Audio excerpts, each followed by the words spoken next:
Des images du tournage du deuxième film FNAF ont accidentellement leaké sur internet. Ça fait déjà plusieurs jours que je reçois énormément de messages privés ou que énormément de personnes m'identifient sur des publications qui parlent de ces fameux leaks. Donc je vais répondre à la question que me posent toutes ces personnes. Oui, ces leaks sont vrais. Mais non, je n'en ai pas parlé pour une raison très simple, c'est que ces leaks n'étaient absolument pas volontaires de la part de Blumhouse et qu'ils n'auraient jamais dû sortir. Il y a d'ailleurs certaines personnes sur d'autres réseaux comme X qui ont relayé ces vidéos et qui se sont fait suspendre l'accès à leur compte pendant quelques jours parce que c'était justement copyright. C'est pour ça que je n'ai pas pris le risque de les relayer. Je demanderai à toutes les personnes qui sont en possession de ces images de ne surtout pas les relayer sur les réseaux car ce sont des leaks involontaires et accidentels. Il faut savoir que les seules choses que je relaye sont des infos vérifiées ou des infos qui nous viennent de la production du film, mais jamais de leaks accidentels qui ne sont pas volontaires. Là, ça affecte directement le film puisque c'est littéralement des scènes du film qui ont leak. Ce sont les fameuses photos de personnes que vous pouvez voir cosplay en Bonnie ou en Freddy et également des images de Toy Freddy présents sur place à un événement appelé le FazFest. Par contre, nous avons certes eu ces leaks accidentels, mais nous avons également des photos que nous avons le droit de diffuser de ce fameux événement du FazFest.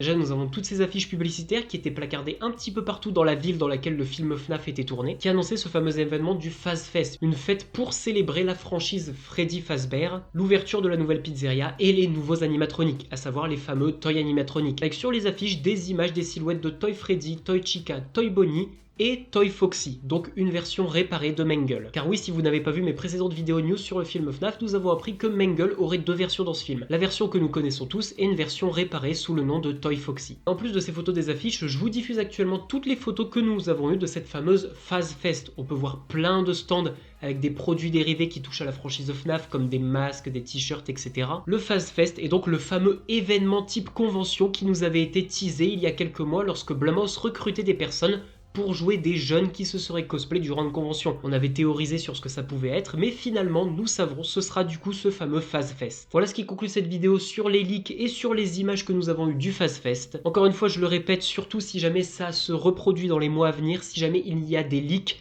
attendez d'avoir des informations sur les leaks avant de les partager. Parce que là où certains sont volontaires, certains peuvent être accidentels. On avait déjà eu ce cas de figure dans le premier film FNAF où le trailer du film avait leak plusieurs mois avant sa sortie officielle. Et énormément de personnes malhonnêtes s'étaient ruées sur le trailer et l'avaient rediffusé sur toutes les plateformes, alors que Blumhouse nous avait informé que le trailer ne devait absolument pas sortir.